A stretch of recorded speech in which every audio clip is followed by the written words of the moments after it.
Hello বন্ধুরা, আমি স্বর্ণালী। এই স্বর্ণালীর সংসারে তোমাদের কাছে আবার এসে গেছি নতুন ব্লগ নিয়ে। তোমরা কেমন আছো? আমি তো ভালো আছি।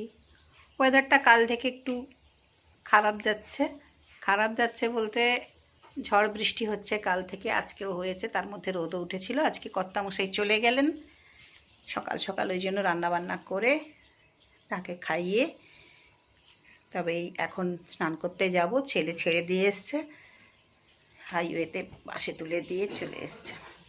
তো চলো আজকে কি রান্না করেছি তোমাদেরকে নিশ্চয়ই দেখাবো। এই দেখো, দুধেশ্বর চালের ভাত করে নিয়েছি।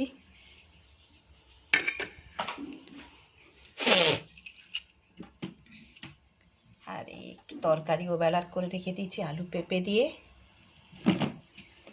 ওই আলু পেঁপে দিয়েই এই যে মাছ করেছি, কর্তামশাই খেয়ে গেছেন, আমাদের 3 জনের আছে।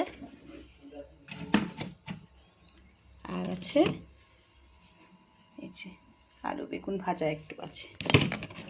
তো সেরকম কিছু একটা করিনি, এটুকুই রান্না আজকে করেছি তাড়াহুড়োর মাথায়। তোমরা লাইক শেয়ার কমেন্ট করতে যারা ভুলে যাচ্ছ তারা প্লিজ করে দিও। আমার চ্যানেলটাকে যারা সাবস্ক্রাইব করে উঠতে এখনও পারোনি, প্লিজ সাথে থেকো, পাশে থেকো। আর যারা আমাকে লাইক শেয়ার কমেন্ট করছো আর সাবস্ক্রাইবও করে নিয়েছো, সাথে সাথে অনেক অনেক ভালোবাসা আশীর্বাদ দিচ্ছ, তারা আরও বেশি করে দিও। আর যারা দিচ্ছ না তারাও বেশি বেশি করে ভরে ভরে দিও। সাথে থেকো, পাশে থেকো। তাহলে তো সবাই খুব ভালো থেকো, হাসি খুশি আনন্দে থেকো, তোমাদের শুভ হোক, মঙ্গল হোক এই কামনা করে তাহলে আজকের মতন রাখি। আবার আসবো নতুন ব্লগ নিয়ে। টাটা।